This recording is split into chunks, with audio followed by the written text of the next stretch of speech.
How you doing, Hugh? Yeah, I'm great, Mark.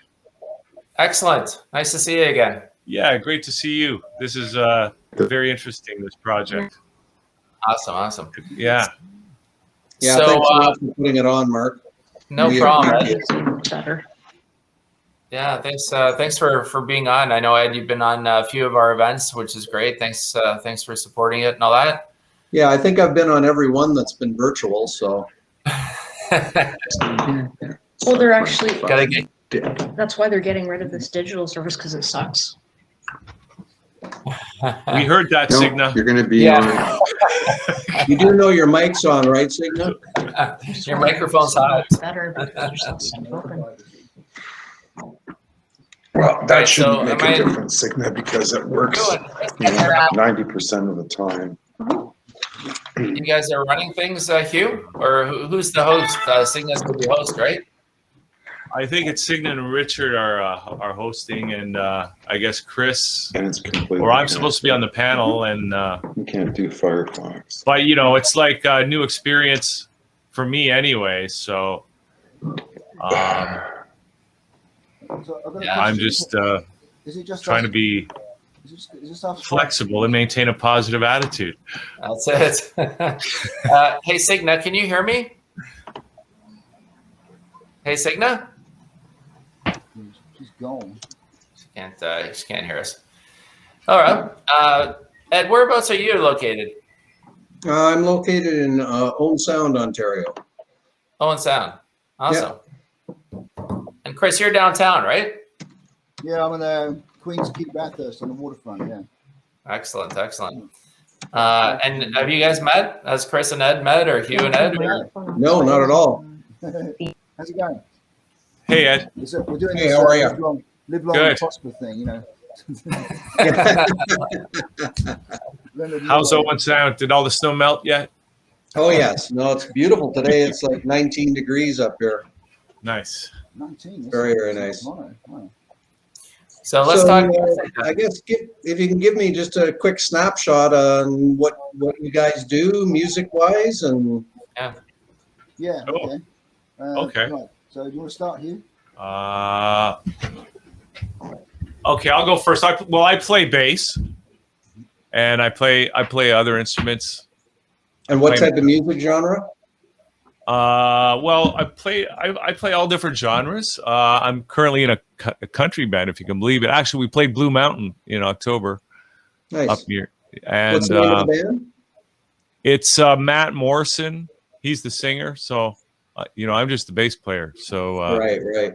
but we get some pretty good gigs, and also we have the studio here, that channel downtown Toronto, and Chris just played here on Monday. Cool. Right, Chris? And I'm playing again next Monday too. Yeah, it's going to be great. Oh, there they are. Hey, Signe. Hi. Hey, Signe. We switched computers. There you go. It's working great. We can see you now. Perfect.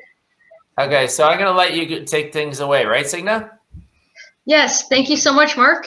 Okay, thanks, Richard. Thanks, Signe, and thanks, Chris and Hugh and Ed. Yeah, Thanks, Mark. Have you heard from Taylor? Is he logged in? I haven't seen Taylor yet. Okay. Oh, so I'll just tell Ed what I do. I'm a singer-songwriter, record producer.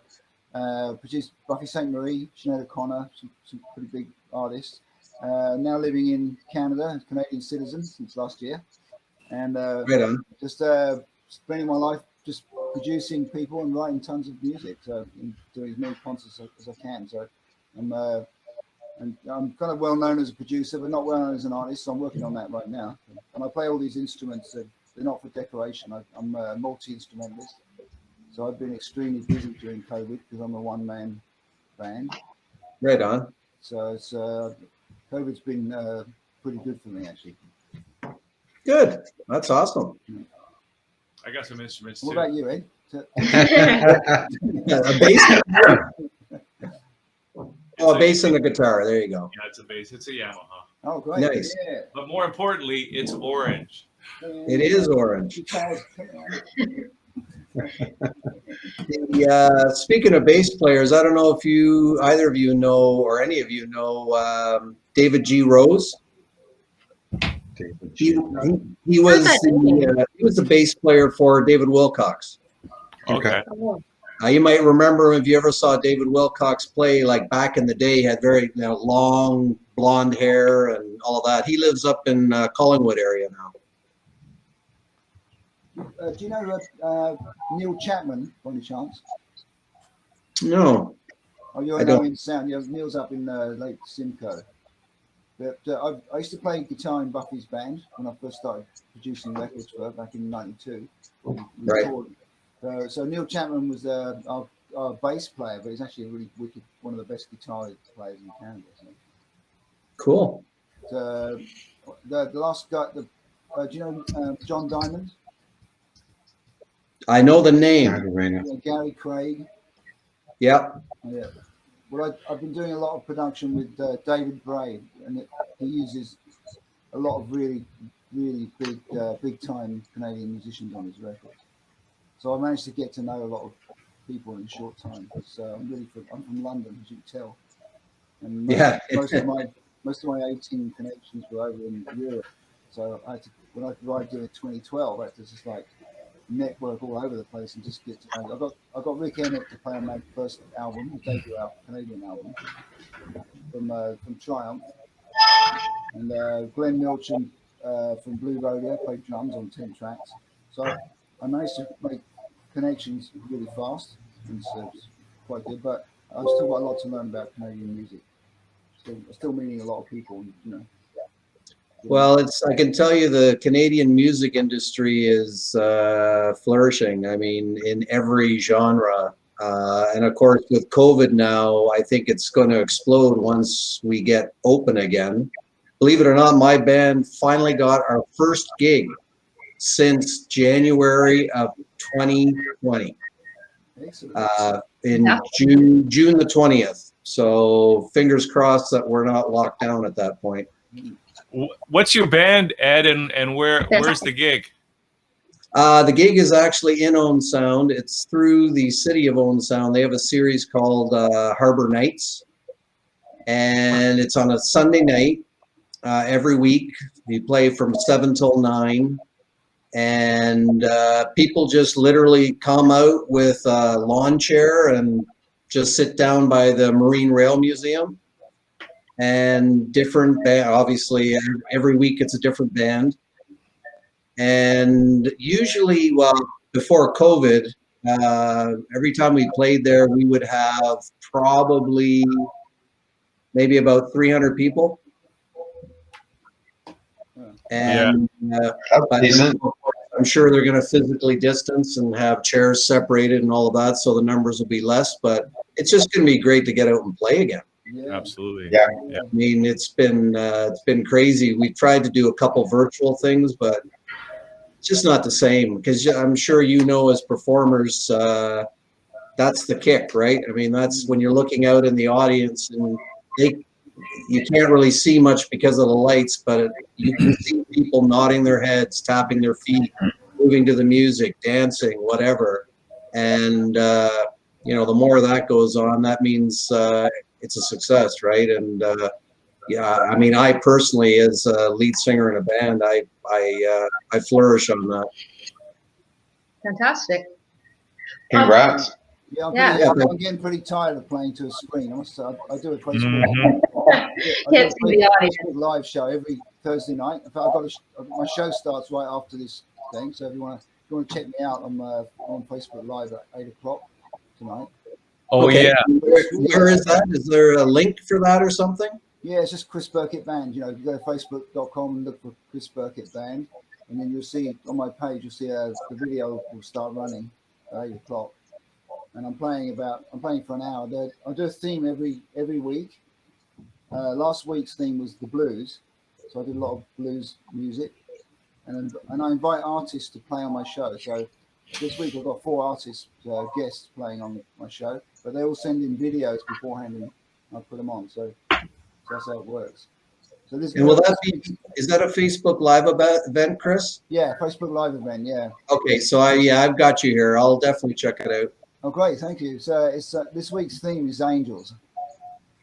Angels. Yeah. All right. Yeah, so it's anything to do with angels, music, or anything anybody's got to say about angels. That's what we're going to be talking about. So have fun. So Nice. we have everybody here now. Let's get started with the panel. And Sure. the idea I had for this is Rick and I will. This is Richard Kiernicki, and I'm Signe Miranda, and we're going to be starting off just introducing everybody, and then we'll take a couple minutes to talk about what we're doing and the creative ideas we have to thrive in music, and then we'll go around the panel, and then we'll take questions. So each panelist will take 3-4 minutes to talk about what they're doing to keep playing music and to keep thriving in music and keep creating during these strange times. So I'm a singer-songwriter, musician, songwriting coach. I have a book, The Song Creation Formula. Taylor wrote a chapter about chord progressions, and Richard's also an author. He wrote a book called The Capitalist Worst Nightmare Come True.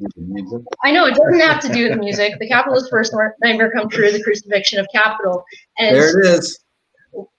Beautiful. Thanks, Hugh. Thanks, Chris. It's a really good book, actually. I thoroughly recommend Thank you. it. Anyway. One of the things I love about it is it talks about a concept called time equity, and it allows everyone to be able to find their passion and be able to share that talent and their gift with the world. So it Equally relates with everybody else. Yeah, so it relates to music in that way because everybody can share their gift. And we've been playing as a duo as well. And so next I'll introduce Hugh because we've been playing on that channel, which is run by Hugh Reilly. And he has a beautiful studio, like a live studio set up for musicians to be able to play live stream shows. And we've been doing, we have 4 shows this month. And Chris, yes? Cool. And Chris Birkett is playing this coming Monday, opening up for my band, Signe Miranda's Miranda. Chris played last week and he opened up for my band. And then Rick and I are playing as a duo on May 25th with Russell Leon opening. So it's been really great, a really great opportunity that Hugh has provided the studio. And there's something called the Music Performance Trust Fund, which is run by the music industry in collaboration with the local 149 of the Canadian Federation of Musicians, American Federation of Musicians. And they're paying musicians and a sound tech to do live stream shows so people can keep playing. And the way it works is it's a one-off show, just as if it were a live show. If you don't go to the show, you don't get to see it afterwards. So it allows people to keep coming back to see musicians play. So if you want to find out more about an opportunity like that, you can talk to me, you can talk to Hugh, and we can get you in touch with that. And Hugh is also having bands and musicians come on his station separately from that as well. And Yeah, he has a lot of shows. Taylor's played there before. Oh, cool. Yeah, Wonderful. great, and it was fantastic, actually. I've been at that channel. Yes. So Hugh's been running that channel for how many years is it now? Over 20. Yeah, well, we started in 2004. 2004. Wow. And he's still going strong and allowing people to have a voice and allowing musicians to play during these times. And I'd also like to introduce Taylor Abrahamse. We ran songwriting workshops together for a long time, and then put out the Song Creation Formula, and that was a lot of fun. And now he's been really busy with his studio, and he'll tell you a little bit more about that. He has a beautiful studio, and he does workshops as well for people to find their inner tune voice. I'll have him explain that a little bit more. And he just put out an album that was produced by Eddie Kramer, one of the most famous producers. So he can tell you a little bit more about that. And he just got a gig opening for one of his heroes, Hawksley Workman. Mhm. Wow, awesome. Congratulations. Exciting. Thank you. So, hi guys. First of all, thank you so much for your patience. I am flabbergasted at my tardiness here. I'm really not sure what happened. I have notifications. Maybe just my Moderna shot that I had earlier today is playing tricks on me. I have no idea. Like, that's so unlike me. But just thank you for your patience. I also wrote a book. It's called Me, and it's about my life as Elton John, and I'm very proud of it. I don't know why I did that. That's great. Yeah. Well, I've been reading it lately. And yeah, so sorry, Signe. Is the idea right now for me to spend 4 or 5 minutes sharing about what I've been doing to stay active during the pandemic? Basically, Yeah, so that's cool. Well, yeah, I've done a lot of things. Really, what's interesting though, and it's a piece of wisdom that I think is really important, is not just staying busy for the sake of it, but like really being clear about what it is that you want to be providing the world and how you want to go about it. And I think that the pandemic itself was this beautiful chance for people to reset and really get clear on that, and question how they've question all their programming, because I was doing things life as usual throughout part of the pandemic of just like stressing over finishing my album and okay, I got to do this and I got to get this single out and I got to get this video out and just trying to like survive day to day. But it only gets you so far, and especially it's in stark contrast when it's just you. Like, how do I live with myself? Can I live with myself if it's just I'm being a musician and here I am with my studio trying to make this album that I've heard 1 trillion times and I am so close to it that I have no idea if it's any good or not. You know what I mean? So I was just very caught in my head. And so thank goodness for the pandemic in that sense, because it had me see how unworkable that was and how miserable I really was with myself. And so I started to really re-examine what it is I want to do with music, what it's all for, and I've been in the process of finishing up releasing the record and experimenting with kind of a more generous outlook on music. But whatever I'm going to do next is really everything that I've realized about myself in the pandemic manifested into something, and I think that things like, getting to open for Hawksley Workman is something that's come out of that, and that's just me reaching out to people I admire and wanting to work with them somehow, even whether it's, me singing on Chris's Precious Love song earlier this year, or just wanting to really clearly use my music to connect with people and make a difference, and say something really authentic, even if it's uncomfortable. And there's 1 trillion ways to do that. And what's so cool is it's very easy for me to get very cynical about the online music industry and about TikTok and about Instagram and about all these things where it's like sound and fury signifying nothing. But when I was really honest with myself, it's only sound and fury if I'm contributing to that, to just like adding stuff into the ether and hoping that it catches. But I've tried to be really deliberate about my social media posts now and try and make them about something meaningful and invite people to come to live stream concerts where it's just them and I can like improvise a little song for them live, and we can do something special where I'm just brightening people's day and really making it about that.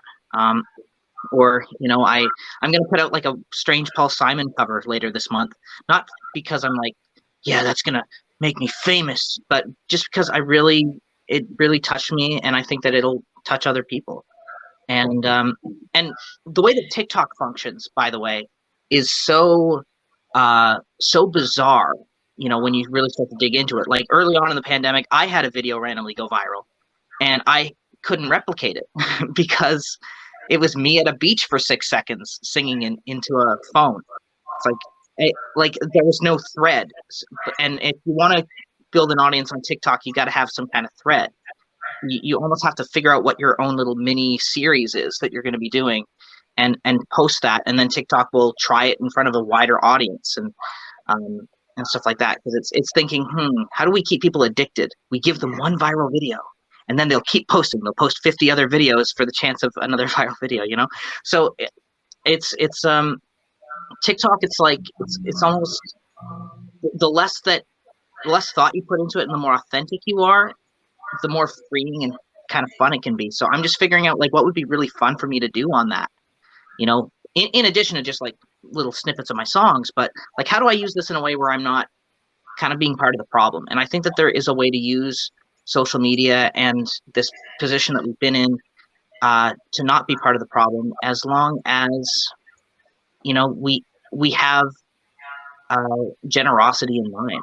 And that's the thing, is I wasn't being generous with myself. I wasn't being generous with other people. My music was just about trying to impress people rather than touch people, basically. And it took a pandemic to make sense of that. I hope that makes sense, what I'm saying.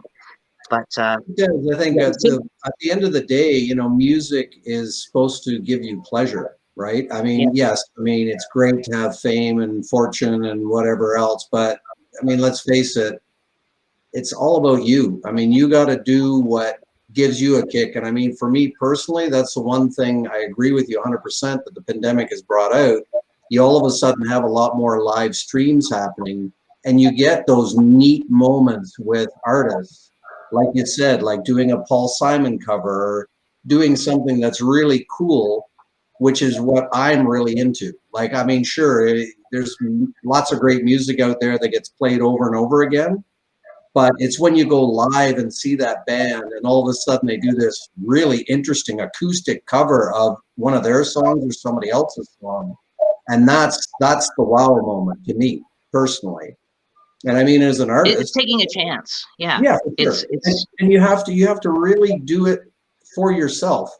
Like, forget about everybody else. Do what makes you happy. Right? Yeah. Absolutely. Yeah. And it's like I think that you know, they talk about like fame is this thing where you work your life and then it comes overnight or something. But I've like lost all desire for it. I really just want to contribute to people, whether it's just one person in front of me or whether it's a room of 34 people or whether it's 10,000 people and I'm on a stage. You know, it really doesn't matter to me. And I think that that's the foundation for a fuel that will keep you going versus just getting upset because, oh, you know, I have to do a Bieber cover if I want to do well on YouTube right now, but, you know, deeply resenting that idea at the same time, you know. Anyway, I know I've used my time up, so I'm going to. That's cool. I want to say something on that subject. I think that's a sign. It's a sign of the evolution of humanity. What you're talking about there, Taylor, is where we're moving away. We're gradually moving away from ego and into spirit, which is really exciting. It's taking a long time. It's hard, but that's one of the signs of that. We're no longer trying to. Artists, especially, are becoming not so much interested in being fame and fortune, but the main thing. For example, when I write a song, I'm so grateful at the gift of having that gift of that song come through me. But I don't actually care if anybody hears it or not. It's just because the actual thing of participating in a beautiful transition of energy, which I think songwriting is. It's energy from a higher place coming into materialization in the audio and the material world, right? So we're literally channeling stuff, and being part of that process is so beautiful. It doesn't. You don't need anything else. You know, the money side of it. Of course, we all have to survive, but it's always going to be like that in a capitalist society that we're living in. It's always going to be trying to make money all the time. But most of the real great songwriters I've worked with some really great writers. I've worked with Sting and Peter Gabriel and Sinead O'Connor and people like that. They've all said the same thing to me. They said that their music doesn't come from them because it comes through them. And Sting said to me once, even if there's a dog in the room listening, I'll be happy to play. And you know, so I think that's a sign of. I personally think it's a sign of evolution. I think humanity is evolving, you know, somewhat painfully, but we are, you know. And I think that's a really good. What you said there is a really perfect example of it. Yeah, so, beautifully said, Chris. Love it. Yeah, well said. So let's have Chris go next. I'll do a little bit of an intro.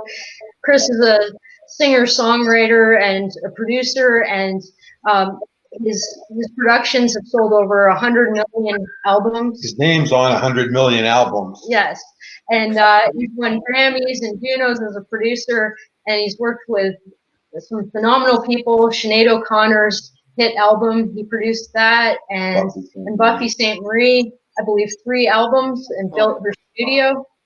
Five albums, wow. Yeah. And he built her studio, and all of us as well. So Chris helped Taylor build his studio, and Chris did the preface for my book, and then Taylor sang on Chris's album, and Rick and I were on Taylor's video.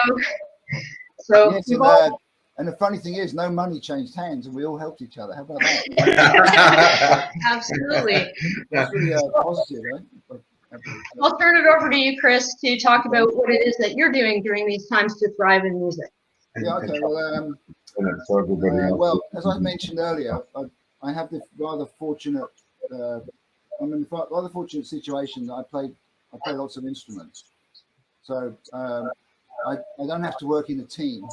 So I've been inundated with production. I've been producing people all over the place, and we've been doing it virtually. I just finished an album just coming out this month for an artist from Finland, and I started the album in 2020. In January 2020, I was over there in Helsinki, and we were recording. We spent 15 days in an island 200 kilometers south of the Arctic Circle. This is in January. Can you imagine what it's like? But she was supposed to come to Toronto in April and do the vocals, and of course, bang, March is all over. So in the end, she just booked a studio in Helsinki, and I sent the musical arrangements over to her, just by MP3, and she sang the vocals with an engineer and sent them back to me, and I put them back into the track. And I've been doing that a lot. I mean, technology's wonderful like that. So it's a savior in some ways that you can actually do that. I was one of the first people ever to do it, to do internet transfer of music with Buffy St. Marie in 1992. We started Coincidence and Likely Stories on the web. It's called CompuServe at the time. And she was in Hawaii and I was in London, and she sent all her MIDI keyboard parts over to me to start the album. So all I had to do is mirror her MIDI keyboard setup, and I could actually just download her stuff. So we were into this kind of virtual thing, like way before anyone else was. So the virtual things really helped me a lot. I really miss playing gigs and going out there and just meeting people. I have to say I miss that, and there's no substitute for that. But I have been getting, I've been religiously doing a concert a week, just to keep my chops in on Facebook Live, and I've been getting 2,500 views sometimes, which I never got that many people came to my gigs. Obviously it's a lot easier to sit at home and look at the screen, but then go out to a bar.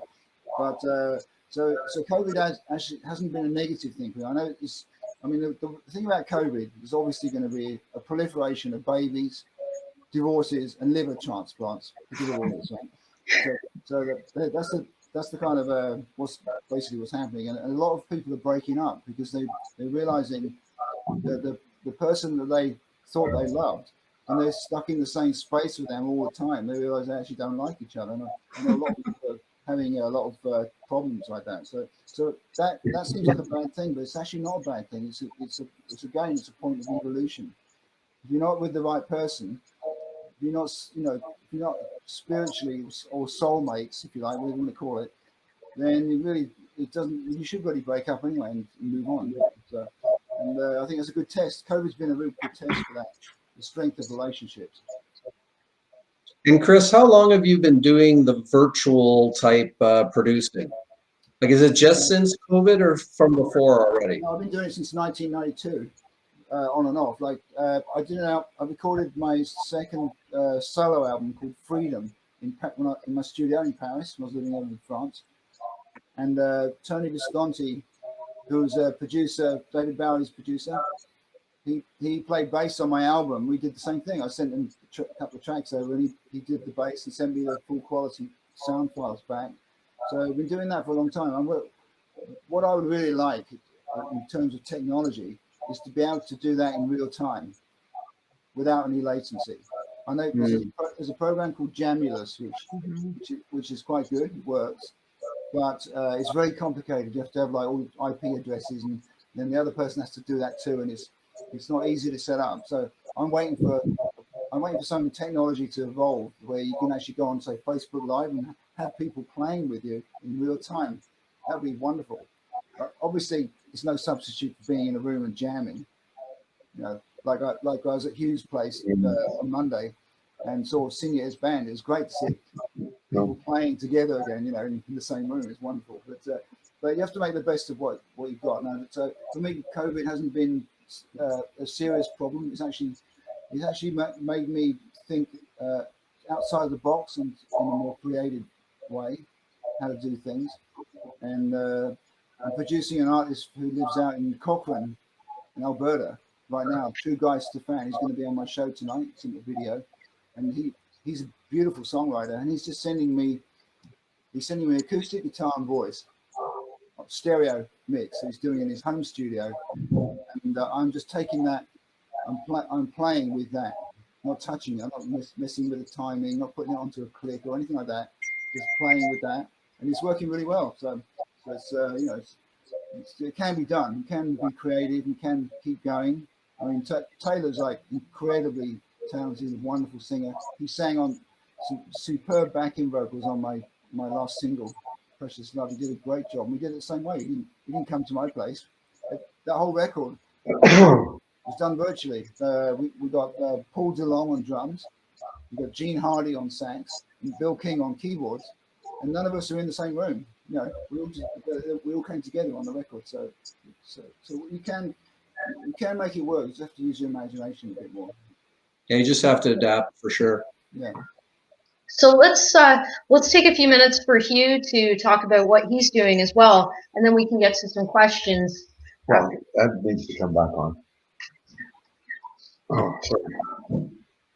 Okay. So Hugh Reilly runs that channel, and thank you, Chris, for sharing what you're doing during this. And I have some questions for you after. But first, we're going to have Hugh talk. Can we say hi to Raina Krangle? We've got Raina Krangle on board here. So Welcome. yeah. Welcome, Raina. Oh, she's gone off now. So I guess I'll start. I mean, I started.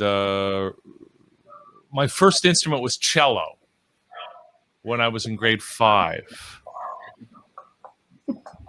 and I didn't know what a cello was when I picked it. But they said you got to pick an instrument, and the guy beside me said cello, so I said cello. So I started playing the cello.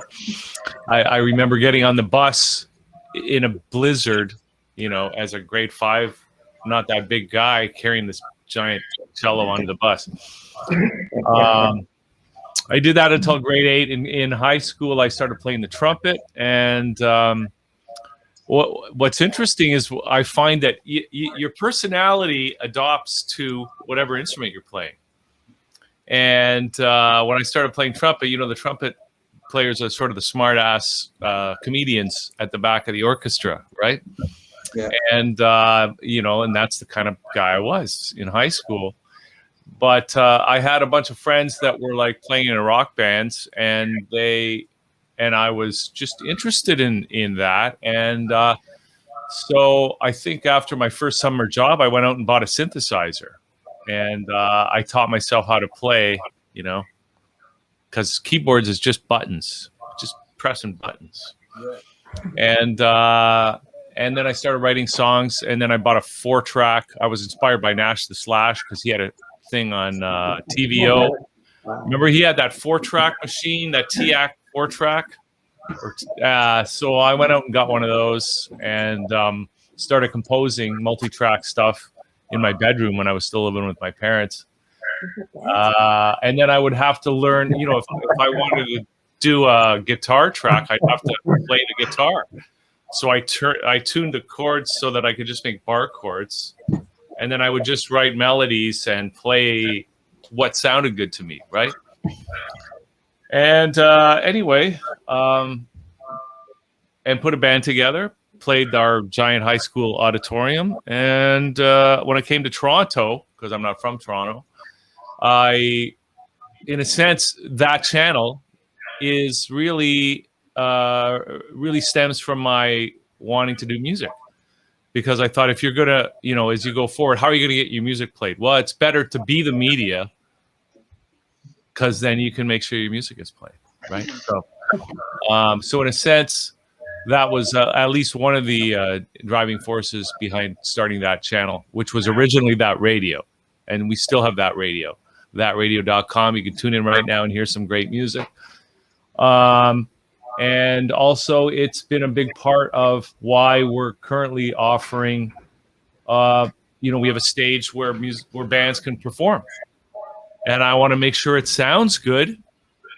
And I was doing all that audio production even as a teenager. So I bring that, whatever I've learned, to the process, because I want to make sure it sounds good when a band is playing. Taylor, I hope you saw that video that you did. You and your musical partner there. I thought it was great.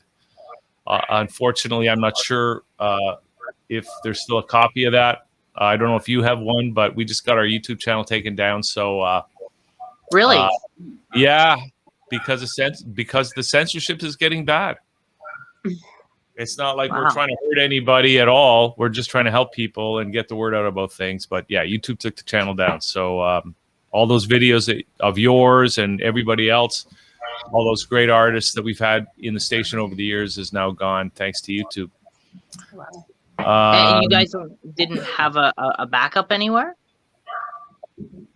of the full show? It's kind of a long and complicated story. I did my very best to keep backup. There's probably backup somewhere. We've got an Odyssey channel that's got over 1,000 videos backed up from our YouTube channel.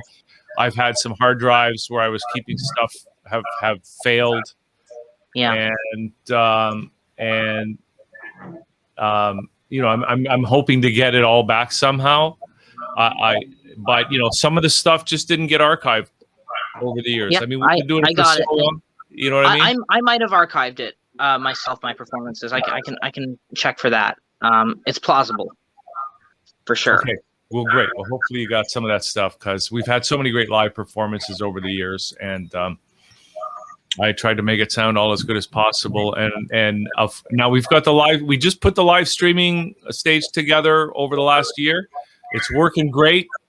Signe and hopefully Chris, you enjoyed the experience. And if there are any bands out there, or any single artists or duos, or anybody that wants to perform live, we're open for business. Get in touch, thatchannel.com. Happy to, I would love to hear your music. Cool. We're still going to be generating some cash flow for the end of July, is it? Yeah, right now they have it extended for 100% funding until the end of July. Now, the musicians have to, or at least the band leader has to be a member of the Toronto Musicians Association, Canadian Federation of Musicians. They prefer if all the musicians in the band are, but as long as the band leader is, then they'll be able to help fund it. So if you want to find out more about that, you can get in touch with me. And if you want to find out more about the other opportunities he has, you can get in touch with him. Definitely. And yeah, it's a wonderful thing that we're able to stream, because I know a lot of the music venues that have live streaming shows set up, they've had to postpone them because music venues are not allowed to stay open, but TV stations are. So this is one of the few opportunities for musicians. And there's another opportunity that I heard about that I wanted to share with you as well, because most people, anyone who's written a song can sign up with SOCAN to get royalties for their music. And it's free, it doesn't cost anything. And I was just reading on their website that they now have a program where they're paying artists to play live stream shows on Facebook and other platforms. So I don't know exactly all of the platforms that they pay for, but it's similar to what they did when musicians were touring, and you would list the shows that you played, and the venues that contribute to SOCAN, they were allowed to pay the musicians from the funds that they collect for that. So now they've turned that into online and streaming, and they're paying songwriters to be playing streaming shows. Yes, you have to make sure you enter your set list. Yes. Yeah, and your songs all have to be registered on SoCan as well for them to be able to pay it. But there's all these opportunities that have started to come up because musicians are playing online. And actually, I had a question for Chris about that, because Chris mentioned that he's had a lot of musicians asking him, how do you get great sound on your computer at home? So if you have a piece of advice about that, for live streaming. Well, Hugh doesn't need this advice because he's already getting a great sound. But I can tell you what I use. I have a Focusrite 2. It's a small. It's a kind of high quality. It's called Scarlett 2i2. It's a little Focusrite. Is this it? Yeah, it's one of those, yeah. Yeah, I've got mine in the box just upstairs. Yeah, it's a useful gadget. I don't use that for my Pro Tools runs through a Claret, which is much bigger version of that. It's an 8 input, but for online stuff, it's perfect. So that goes into a USB port in your computer. So that's talking to your computer. So now It's pretty easy to use. Yeah, very friendly. But the best way to get a good sound is some people can just go plug straight into that and play. It's okay. But I actually put a stereo output of a mixer into the Focusrite. And have it on line input. And I've got this little mixer down here. It's got 8 channels. And it allows me to use things like stereo playback if I want, a couple of mics, my loop station, I put that in there. And I can balance all that. And I use a program called Ecamm, which allows me to pre-record a song so I can check it out and see what it sounds like before we actually go out live. And Ecamm hooks up to Restream and Facebook Live and all those things. And the good thing about Ecamm is you have to buy it. I think it's $120 a year or something. But the good thing about it is you can drag over, you can write on the screen, but you can also drag over videos. So I start my show every week with one of my own videos usually, and I end it with a video. But I also have guests sending me videos of them performing, and I drag that over onto. You create scenes, and you click through all the scenes. So I've got on the show I'm doing tonight. I've got 12 different scenes, and some of them are my songs where I've written the name of the song on the screen, and put a little photo as well because tonight's show is about angels. So I've got this beautiful angel image is going on the screen. You can drag it all from your desktop. It's fantastic. So essentially, you need a good microphone. I use this AKG 414B for my vocals. This is the mic I used on Sinead O'Connor. A lot of famous people are selling this mic, and it's a good mic. And then I use a AKG for this one here for acoustic. It's called a 451. This is my acoustic guitar. And with those combination of those 2 mics, once you balanced it, you get a really good sound. It sounds great. A lot of people compliment me on my sound, so it's easy to do. You just have to get the right. I recommend Ecamm because it's easy to use, but there are other programs that do that. And you need like a Focusrite or M Audio or any good quality interface which goes into your computer. Can somebody type in the name of that box? Because I saw Taylor hold one up. I saw Raina hold one up. I'll type it. Scarlett. Scarlett? Scarlett. Yeah. Yeah, it's a Scarlett 2i2. I've got one over here, but I can't show it to you because it's set up for my show tonight. Oh, okay. I'm going on. Chris, I have this in 3 minutes to my show, a long time ago. What are you using? I was going to say, this is also an AKG and it's super old, but I love it. And I've been using this. Well, older mics can sound, the vintage mics sound really good. Yeah, it's a TPS D3700. Oh, cool. Yeah. I've got an AKG D12 in my cupboard here. It's a big old mic, but it sounds great on kick drums and horns. It's a great mic. Okay. Well, I wish I was in my studio right now. Then I could show you guys a lot of crazy stuff. But yeah, I mean, the studio I've got, it's a lot of bells and whistles. But what's wonderful is, yeah, you don't need a lot depending on what you're doing with a live stream. What I've found tricky personally is getting video that looks right and looks functional and appealing for a live stream. You know, but what's nice as well is that people are very forgiving with it. So they can still connect to what you're doing if you have, you know, adequate lighting and, you know, a webcam from like 10 years ago or something like that. But, you know, for example, I've been buying a lot of things lately and researching to have a DSLR camera, like a real proper video camera function with my live streams. And that's a whole other thing. And it took me trying it to realize my laptop literally can't handle it. It looks fine, but as soon as you start recording, then it gets really choppy. Or as soon as you start to try and do the live stream, just the computer can't handle it. So there's things like that to keep in mind. Is just because something in theory should work doesn't mean it's necessarily going to work unless you have the right gear. A case in point, as intuitive as it is to get a focus right to work with a computer. I have to start my show in 1 minute. I have to go. Sorry, yes. Chris is on Facebook Live at 8. I've got a lot of people waiting to see me, so I've got to. Yeah. So please tune in on Facebook. I like that mandolin behind you. Break a leg. Thanks for coming by. Well, please tune in after you stop this thing. Will do. Right. Okay. Folks, love you. And actually, we've got a couple of minutes left, so I want to make sure that everybody knows where they can go check out the panelists' music. So chrisbirkettmusic.ca is where you can check out Chris. TaylorAbrahams.ca, is that correct? Yep. So ABRAHAMSC.ca. Maybe that'll make it catchy. I'm at a jingle there. I'm at signemiranda.com. And Richard is at richardmkiernicki.com, and Hugh's channel, thatchannel.com. And do you have a place where people can check out your music? Oh, sorry, I don't know who you're talking to. Sorry, go ahead. Oh, well, I'm not sure if you were talking to me, but rainakrangle.com is where you can find my music. rainakrangle.com. Fantastic. And Ed, how about your music?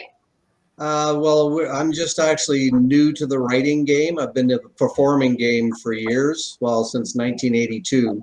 But so I actually just, my son and his buddies just built a computer for me, which gets back to Taylor's point about having the right equipment, the right video card, the right memory, the right processor.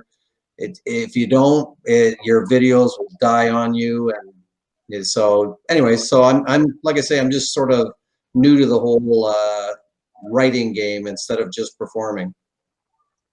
And I think once concerts end, or once the pandemic ends, live stream concerts are still, of course, going to be a thing, because it's become this beautiful way to connect with people, and it allows you to connect with everyone from around the world in a very intuitive way. It was something that everyone was dabbling with, but I think that now it's popularized itself in a way that isn't going to quite go away. So it's a smart investment to make.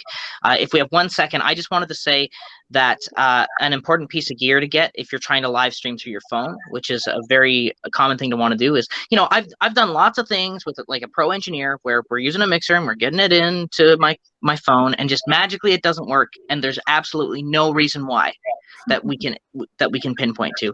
So the only thing that I found that works, it's kind of like it's the dark ages in terms of live streaming in some ways, because there's so many problems and things that can go wrong, and gaps and confusion with it. But get a thing called an iRig stream. So, you know, I, like an iPod, rig stream. And I love this little thing, and it allows you to have a bunch of different adapters to connect directly into your phone, whether it's USB-C, whether it's, you know, an iPhone connection, whatever it is, so that you can have really high quality audio going into your stream rather than just, you know, your. So when I'm doing streams, I'm using that, and I have all my mics set up. They're going into my studio computer and all of my preamps and setup there, and then I use the headphone out to go into this iRig stream to convert it into something to go to my phone or to my laptop if I wanted to, you know, separate the demand so that the laptop is just focused on the video and then the other computer can focus more on the audio, you know? Yeah. So that's another way you can try and compensate for this. But even with all that, just still the DSLR was not having it for me. But anyway, so those are some things I wanted to say. Thank you. iRig stream, R-I-G? I-R-I-G. Yeah, okay. About $100 on Best Buy right now. Yeah, they're pretty inexpensive, and they've got a headphone out, so you're going to hear very honestly what other people are hearing, and you can just control the level of that, because that's a problem. Is once you plug something into your phone, it does weird stuff to the volume inside the phone. So because it has a knob, you can just compensate for that a bit to make sure that people aren't getting this horrible distorted signal coming in. So there's a lot of perks to having it.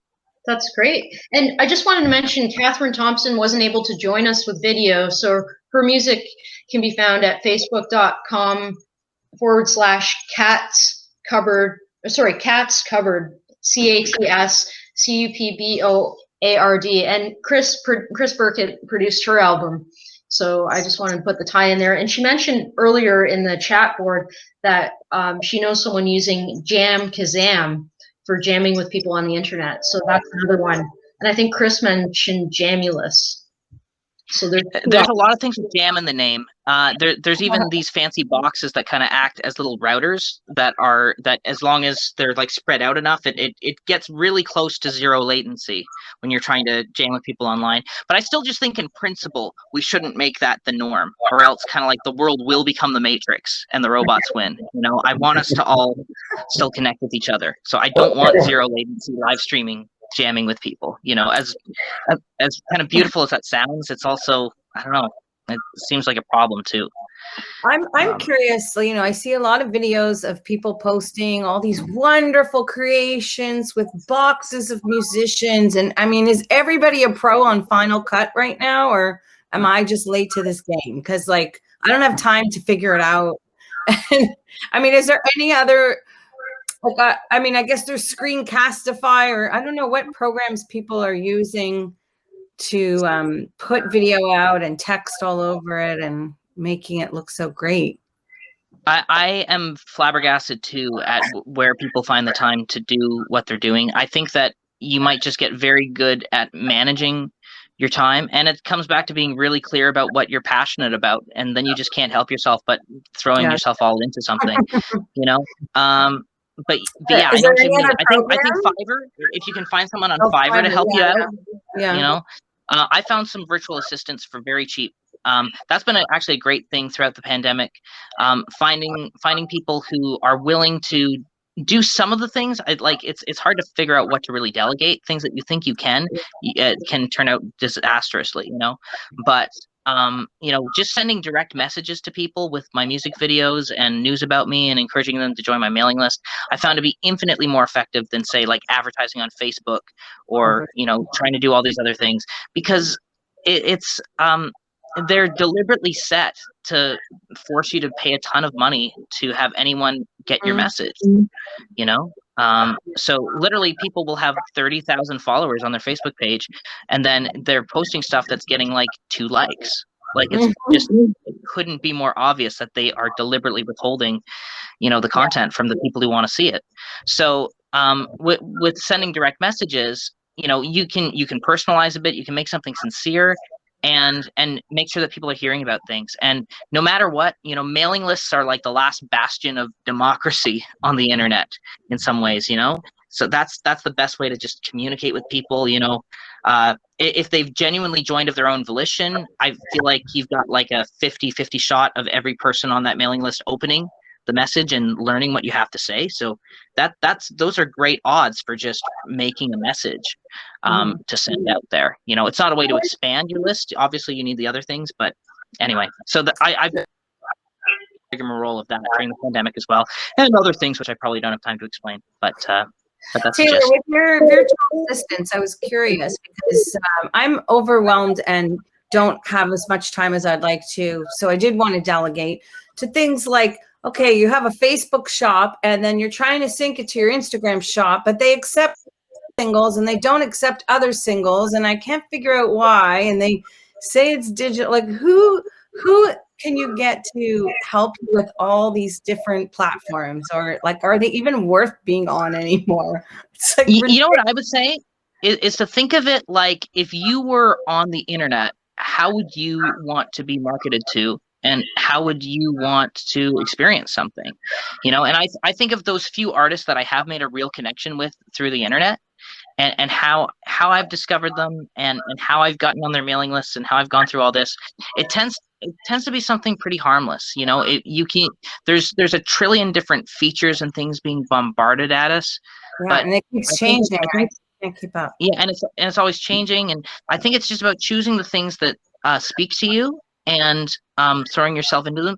I mean, most people will tell you to like keep on Instagram, that Facebook is this dying dinosaur, and to also go on TikTok, and you know, I think whatever it stigma depends what there your is. fans are. Like, I think for me, Yeah. my fans are more like Facebook and Instagram and Twitter. No, I'm not a TikTok person, and I don't really care to be on that. But I know it can be a good platform. But again, like musicians can't be on 6 different platforms posting all the time.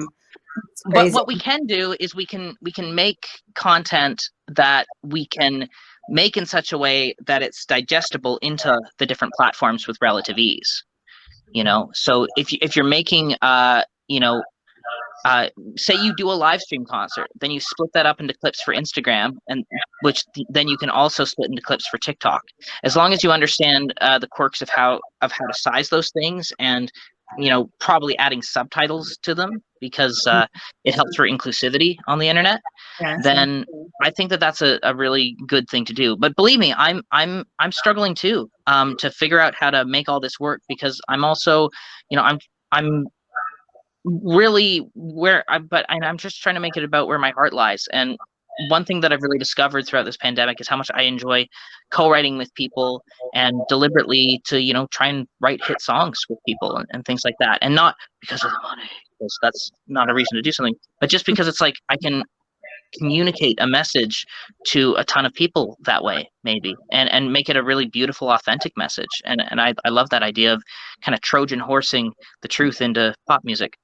So anyway, so it's like I'm doing that, and I'm doing a lot of voice acting coaching and a bunch of things at once, and it's looking at myself and like what actually makes me happy with all this. And that's why actually I find TikTok really appealing, because I think there's something weird. And it said thanks for attending the event. Am I still there? Well, I think we're getting good there. I would like to thank all of the panelists and all of the people who came in and joined us, and Ed and Raina and Catherine for participating, and everybody else who was watching who we didn't get to speak with. So please reach out to any of us if you have more questions. Thank you. Thanks for hosting. Thanks. Thanks for participating. Nice to see you all. All the best in music. You too.